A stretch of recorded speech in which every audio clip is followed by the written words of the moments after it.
Ingredients ಒಂದು ಯಾವುದಾದ್ರೂ readymade puliyogare ಮಿಕ್ಸಿಂದ ಗೊಜ್ಜು ಮಾಡೋಕ್ಕೆ ಇಟ್ಕೊಂಡಿರೋದು. ಸೊ ಪುಳಿಯೋಗರೆ ಗೊಜ್ಜು ರೆಡಿಯಾಗಿ ಇಟ್ಕೊಂಡಿದ್ರೆ ಬಿಸಿ ಅನ್ನಕ್ಕೆ ಎನಿ ಟೈಮ್ ತೊಗೋಬೋದು. ಈ ಪುಳಿಯೋಗರೆ ಮಿಕ್ಸ್ ಬೇಸ್ ಮನೆಯಲ್ಲೇ ಮಾಡ್ಕೋಬೋದು, ಬಟ್ ಅರ್ಜೆಂಟ್ ಇರೋರು ಮಿಕ್ಸ್ ತೊಗೋಬೋದು. ಈ ವರ್ಷನ್ ಮಿಕ್ಸಿಂದ ನೆಕ್ಸ್ಟ್ ಟೈಮ್ ನಾವು ಯಾವಾಗಾದರೂ ಸ್ಕ್ರ್ಯಾಚಿಂದ ಮಾಡೋದು ನೋಡುವ. ಇದು ನಾವು ತಗೊಂಡಿರೋ ಮಿಕ್ಸ್ ಫಸ್ಟು ನಾವು ಟೇಸ್ಟ್ ನೋಡ್ಕೋಬೇಕು. ಈ ಮಿಕ್ಸಲ್ಲಿ ಹುಳಿ, ಉಪ್ಪು, ಸ್ವೀಟ್ನೆಸ್ಸು ಮತ್ತು ಖಾರ ಎಷ್ಟಿದೆ ಅಂತ ಪ್ರಮಾಣ ನೋಡಿಕೊಂಡು ಅದನ್ನು ನಮ್ಮ ಮನೆಗೆ ಬ್ಯಾಲೆನ್ಸ್ ಮಾಡ್ಕೊಳ್ಳೋ ಥರ ಎಕ್ಸ್ಟ್ರಾ ಖಾರ, ಎಕ್ಸ್ಟ್ರಾ ಉಪ್ಪು, ಬೆಲ್ಲ ಅದೆಲ್ಲ ತಗೋಬೋದು. ಹುಳಿ ಈ ಒಂದು ಮಿಶ್ರಣದಲ್ಲಿ ಆಲ್ರೆಡಿ ಜಾಸ್ತಿ ಇದೆ, ನಮ್ಮ ಮನೆಗೆ ಬೇಕಾಗಿರೋದಕ್ಕೆ ಸರಿ ಹೋಗುತ್ತೆ. ಅದಕ್ಕೆ ನಾವು ಹುಳಿ ತಗೊಂಡಿಲ್ಲ. ಇನ್ ಕೇಸ್ ಇದರಲ್ಲಿ ಹುಳಿ ಕಮ್ಮಿ ಇತ್ತು ಅಂದರೆ ಹುಣಸೆ ಹಣ್ಣು ಬಿಸಿ ನೀರಲ್ಲಿ ನೆನೆಸ್ಬಿಟ್ಟು ಕಿವುಚ್ಬಿಟ್ಟು ಆ ನೀರನ್ನ ಯೂಸ್ ಮಾಡ್ಕೋಬೋದು. ಈಗ ಇಲ್ಲಿ ಉಳಿದಿರೋದು ಒಗ್ಗರಣೆ ಇಂಗ್ರೀಡಿಯೆಂಟ್ಸು. ಇಲ್ಲಿ ಆಲ್ರೆಡಿ ಅವರು ಶೇಂಗಾ ಬೀಜ ಎಲ್ಲ ಹಾಕಿದ್ದಾರೆ. ಅದಕ್ಕೆ ಇನ್ನು ಮೀರಿ ನಮ್ಮ ಮನೆಗೆ ಬೇಕಾಗಿರೋ ಥರ ಫ್ಲೇವರ್ ಆ್ಯಂಡ್ ಟೆಕ್ಸ್ಚರ್ಗೋಸ್ಕರ ನಾವು ಇದು ಎಕ್ಸ್ಟ್ರಾ ತೊಗೊಂಡಿದ್ದೀವಿ. ಉದ್ದಿನಬೇಳೆ, ಕಡಲೆಬೇಳೆ, ಕರಿಬೇವು, ಶೇಂಗಾ ಬೀಜ, ಎಳ್ಳು ಮತ್ತು ತುರಿದಿರೋ ಒಣ ಕೊಬ್ಬರಿ. ಅದು ಆಪ್ಷನಲ್, ಅದು ನಮ್ಮ ಮನೆಗೆ ಬೇಕಾಗಿದೆ ಅಂತ ನಾವು ಅಡಿಷ್ನಲ್ ಫ್ಲೇವರ್ಗೋಸ್ಕರ ತೊಗೊಂಡಿದ್ದೀವಿ. ಈಗ ಅದನ್ನು ಗೊಜ್ಜು ಹೇಗೆ ಮಾಡೋದು ಅಂತ ನೋಡೋಣ. ಸೊ ಒಂದು ಬಾಣಲಿಯಲ್ಲಿ ನಾವು ಆಲ್ರೆಡಿ 50 ಗ್ರಾಮ್ ಎಣ್ಣೆ ತೊಗೊಂಡಿದ್ದೀವಿ. ಸೊ ಇದು 100 ಗ್ರಾಮ್ ಇದೆ ಮಿಕ್ಸು. ಎನಿ ಬ್ರ್ಯಾಂಡ್ ಮಿಕ್ಸ್ ತೊಗೋಬೋದು. ಈಗ ಈ ಎಣ್ಣೆಯಲ್ಲಿ ಫಸ್ಟು ಸಾಸಿವೆ ಸಿಡಿಸ್ಕೊಳ್ಳೋದು, ಸ್ವಲ್ಪ ಹಿಂಗು ಹಾಕ್ತಾರೆ, ಕಡಲೆ ಬೀಜ,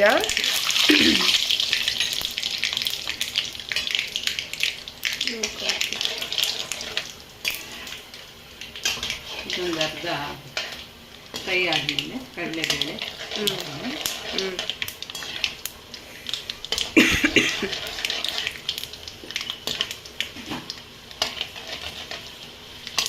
ಫ್ರೈ ಆಗಿದೆ ಇದು ಕಡಲೆಬೇಳೆ.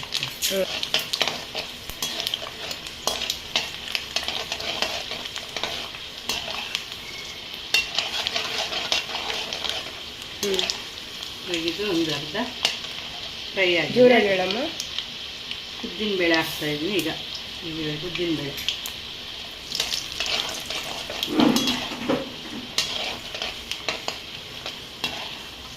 ಈಗ ಉದ್ದಿನಬೇಳೆನ ಒಂದು ಅರ್ಧ ಫ್ರೈ ಆಗಿದೆ. ಇವಾಗ ಕರಿಬೇವು ಹಾಕ್ತೀವಿ, ಸಿಡಿಯುತ್ತದೆ. ಈಗ ಇದು ಎಲ್ಲ ಗಂಟಿರುತ್ತೆ. ರೆಡಿ ಖಾರ. ಅದನ್ನು ಒಂದು ಸ್ವಲ್ಪ ಫ್ರೈ ಮಾಡಿ ಒಂಚೂರು ನೀರು ಹಾಕ್ಬಿಡ್ಬೇಕು. ಓಕೆ, ಎಷ್ಟು ನೀರು? ಎಣ್ಣೆ ಒಳಗಡೆ ನೀರು ಹಾಕಿದ್ರೆ ಸಿಡಿಯುತ್ತಲ್ಲ? ಸಿಡಿಯುತ್ತೆ.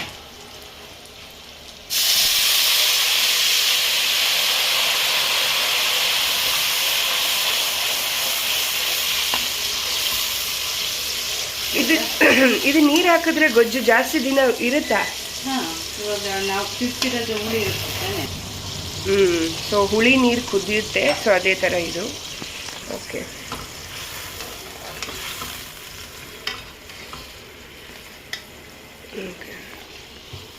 ಇವಾಗ ಇದೆಲ್ಲ ಗಂಟು ಬಿಟ್ಕೊಳ್ಳುತ್ತೆ. ಎಣ್ಣೆಯಲ್ಲಿ ಬಿಟ್ಕೊಳ್ಳಲ್ಲ. ಎಣ್ಣೆಯಲ್ಲಿ ಇನ್ನೂ ಒಂಥರ ಮುದ್ದೆ ಗಟ್ಟಿ ಆಗುತ್ತೆ. ಇವಾಗ ನಾವು ಬ್ಯಾಲೆನ್ಸ್ ಮಾಡೋಕ್ಕೆ ಬೇಕಾಗಿರೋ ಇಂಗ್ರೀಡಿಯೆಂಟ್ಸ್ ಹಾಕ್ತಾ ಇದ್ದೀವಿ. ಸೊ ಅದರಲ್ಲಿ ಉಪ್ಪು, ಹುಳಿ ಜಾಸ್ತಿ ಇದೆ. ಸೊ ಈಗ ಖಾರ, ಬೆಲ್ಲ ಅಷ್ಟೇ ಹಾಕ್ತೀವಿ. ಒಂದು ವೇಳೆ ಉಪ್ಪು ಅಂತದ್ದು ಬೇಕು ಅಂದರೆ ಗೊಜ್ಜು ಬಾಯಿಗೆ ಹಾಕ್ಕೊಂಡು ನೋಡಿ ಆಮೇಲೆ ಹಾಕ್ಕೊಬೇಕು. ಇವಾಗ ಖಾರ ಚೆನ್ನಾಗಿ ಕುದೀತಾ ಇದ್ದಂಗೆ ಒಂದು ಸ್ವಲ್ಪ ಹೊತ್ತು ಬಿಟ್ಟು ಬೆಲ್ಲ ಹಾಕೋಣ. ಫಸ್ಟ್ ಖಾರ ಕುದಿಸ್ಬೇಕು. ಮೊದಲೇ ಬೆಲ್ಲ ಹಾಕಿದ್ರೆ ಅಂಟು ಬಂದ್ಬಿಡುತ್ತೆ, ಬೇಗ ಸ್ಟಿಫ್ನೆಸ್ ಬಂದ್ಬಿಡುತ್ತೆ ಅದಕ್ಕೆ.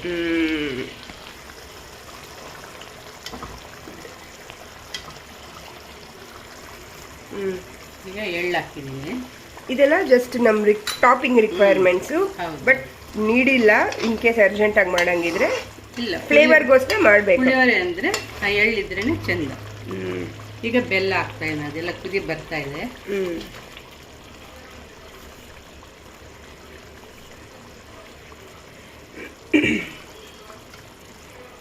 ಸೊ ಇನ್ ಕೇಸ್ ಹುಳಿ ಕಮ್ಮಿ ಇರೋ ಮಿಕ್ಸ್ ಇದ್ದಿದ್ರೆ ನೀರ್ ಬದಲು ಹುಳಿ ನೀರು ಹಾಕಿ ಅದು ಹೌದು. ಖಾರ ಬಿಡಿಸ್ಕೋಬಹುದಿತ್ತು. ಹೌದೌದು. ಓಕೆ, ನಾನು ಇಂಟೆಲಿಜೆಂಟ್ ಇದ್ದೀನಿ. ಇದೆಯಾ? ಇಡಿ, ವೈಟ್ ಪೆಪ್ಪರ್. ಇದೆಷ್ಟು ತನಕ ಕುದಿಬೇಕು? ಇದು ಸ್ವಲ್ಪ ಥಿಕ್ನೆಸ್ ಬರೋ ತನಕ ಕುದೀಲಿ. ಹ್ಮ್ ನೀರು ಹಂಗಂಗೆ ಇತ್ತು ಅಂದರೆ ಭಾಳ ದಿನ ಉಳಿಯಲ್ಲ. ಇದು ಗೊಜ್ಜುನೂ ಅಷ್ಟೇ, ಗಟ್ಟಿ ಬಂದ್ರಂಗೆ ಉಳಿಯುತ್ತೆ, ಇಲ್ಲಾಂದರೆ ಅಷ್ಟು ದಿನ ಉಳಿಯಲ್ಲ.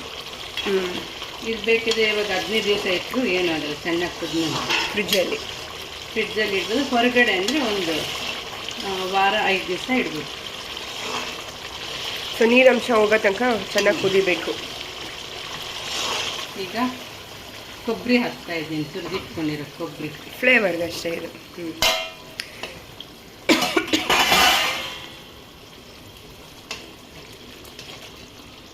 ಹೌದು, ಇವರು ಮೊದಲೇ ಜಾಸ್ತಿ ಹಾಕ್ಬಿಟ್ಟಿದ್ದಾರೆ ರೆಡಿ ಪೌಡ್ರಿಗೆ ಅರಿಶಿನ.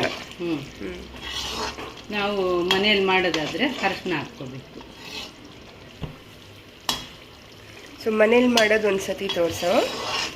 ನೆಕ್ಸ್ಟ್ ಟೈಮ್ ಏನೇನು ಹಾಕ್ತಾರೆ ಅದಕ್ಕೆ?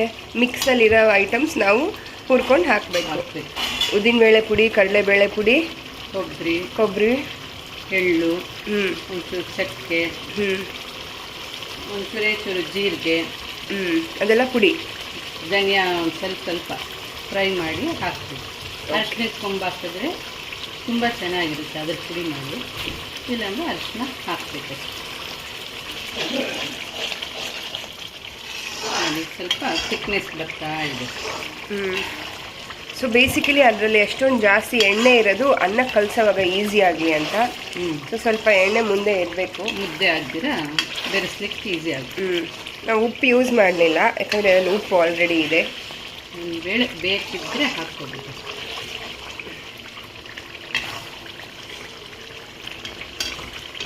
ಈಗ ಟೇಸ್ಟಿಂಗ್ ಟೈಮ್. ಸೊ ಪ್ರಪೋರ್ಷನ್ಸ್ ಕರೆಕ್ಟಾಗಿದೆ, ಎಲ್ಲ ಟೇಸ್ಟ್ ಮಾಡಿ ಆಯಿತು. ಇದ್ರ ಥಿಕ್ನೆಸ್ಸು ಬೇಕಾದಷ್ಟು ಬಂದಿದೆಯಾ? ಇಷ್ಟಿರಬೇಕಾ? ಸ್ವಲ್ಪ ಎಣ್ಣೆನೂ ಇರಬೇಕು, ನೀರು ಥರನೂ ಇರಬಾರ್ದು, ಪೇಸ್ಟ್ ಇರಬೇಕು, ಕುದಿರಬೇಕು. ಓ ಮೈ ಗಾಡ್. ಓಕೆ, ಸೊ ಇವಾಗ ನಿಲ್ಲಿಸ್ಬಿಡೋದು ಅಷ್ಟೇನಾ? ಲಾಸ್ಟಲ್ಲಿ ಏನಿಲ್ಲ, ಮುಗೀತಾ? ಮುಗೀತು. ಓಕೆ, ಅನ್ನದ ಮೇಲೆ ಹಾಕ್ಕೊಂಡಾಗ ಅನ್ನಕ್ಕೆ ಸಮ ಉಪ್ಪಿದೆಯಲ್ಲ ಕನ್ಫರ್ಮ್ ಮಾಡ್ಕೊಳ್ಳೋದು ಅಷ್ಟೇ. ಸೊ ಅನ್ನಕ್ಕೆ ಉಪ್ಪು ಕಲಿಸ್ಕೊಬೇಕಿತ್ತು. ಓಕೆ, ಸೊ ಒಂದು ರೆಡಿಮೇಡ್ ಪ್ಯಾಕೆಟಿಂದ ಗೊಜ್ಜು ಥರ ಮಾಡೋ ಪುಳಿಯೋಗರೆ ಪ್ರೊಸೀಜರ್ ರೆಡಿ ಆಯಿತು. ಈಗ ಅನ್ನಕ್ಕೆ ಕಲಿಸೋಣ. ಸೊ ಮುಗೀತಿದು. ಈಗ ಬಿಸಿಯಾಗಿ ಕಲಿಸ್ಬೇಕಾ, ತಣ್ಣಗಾದ್ಮೇಲೆ ಕಲಿಸ್ಬೇಕಾ? ಬಿಸಿನೂ